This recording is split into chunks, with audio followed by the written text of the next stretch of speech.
ಎಲ್ಲರಿಗೂ ನಮಸ್ಕಾರ. ಇಂದು ನಾವು ನಿಮಗೆ ಕೇವಲ ಒಂದು ವಶೀಕರಣ ಪದದ ಸಹಾಯದಿಂದ ಮಾಡುವಂತಹ ವಶೀಕರಣ ತಂತ್ರವನ್ನು ಹೇಳಿಕೊಡುತ್ತಿದ್ದೇವೆ.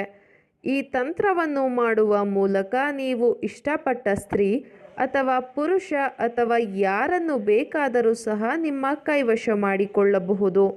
ಮೊದಲಿಗೆ ಈ ತಂತ್ರವನ್ನು ಮಾಡುವುದು ಹೇಗೆ ಎಂದು ತಿಳಿದುಕೊಳ್ಳುವ ಮೊದಲು ತಪ್ಪದೆ ನಮ್ಮ ವಿಡಿಯೋವನ್ನು ಲೈಕ್ ಮಾಡಿ.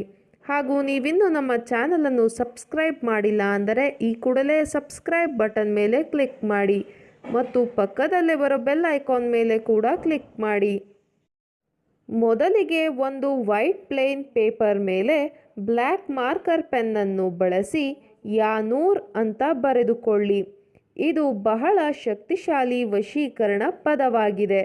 ದಯವಿಟ್ಟು ಈ ತಂತ್ರವನ್ನು ಕೆಟ್ಟದ್ದಕ್ಕೆ ಬಳಸಬೇಡಿ, ಒಳ್ಳೆಯದಕ್ಕೆ ಬಳಸಿ. ಈ ಒಂದು ವಶೀಕರಣ ಪದವನ್ನು ನೀವು 11 ಬಾರಿ ಪಠಿಸಬೇಕು.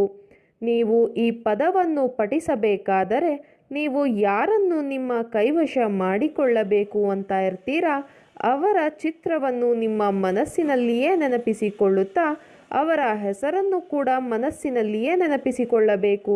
ವಶೀಕರಣ ಪದವನ್ನು ಪಠಿಸಿದ ಬಳಿಕ ಒಂದು ಗ್ಲಾಸಿನಲ್ಲಿ ನೀರನ್ನು ತೆಗೆದುಕೊಂಡು ನಿಮ್ಮ ಕೈಯನ್ನು ಅಜ್ಜಿ ಕೈಯಿಗೆ ಒರೆಸಿಕೊಂಡು ನೀವು ಮಂತ್ರವನ್ನು ಬರೆದಿದ್ದ ಪೇಪರನ್ನು ಲೋಟದ ಒಳಗಡೆ ಹಾಕಬೇಕು. ಈ ಒಂದು ತಂತ್ರವನ್ನು ನೀವು 21 ದಿನಗಳ ಕಾಲ ಮಾಡಬೇಕು ವೀಕ್ಷಕರೇ.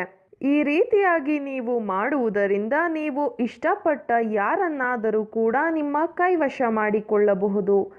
ಇದು ಬಹಳ ಶಕ್ತಿಶಾಲಿ ವಶೀಕರಣ ತಂತ್ರವಾಗಿದೆ. ದಯವಿಟ್ಟು ಈ ತಂತ್ರವನ್ನು ಕೆಟ್ಟದ್ದಕ್ಕೆ ಬಳಸಬೇಡಿ, ಒಳ್ಳೆಯದಕ್ಕೆ ಬಳಸಿ. ಈ ತಂತ್ರ ನಿಮಗೆ ಇಷ್ಟ ಆದಲ್ಲಿ ವಿಡಿಯೋವನ್ನು ಲೈಕ್ ಮಾಡಿ, ಶೇರ್ ಮಾಡಿ ಹಾಗೂ ಸಬ್ಸ್ಕ್ರೈಬ್ ಮಾಡಿ. ವಿಡಿಯೋ ನೋಡಿದ ಎಲ್ಲರಿಗೂ ಕೂಡ ಧನ್ಯವಾದಗಳು.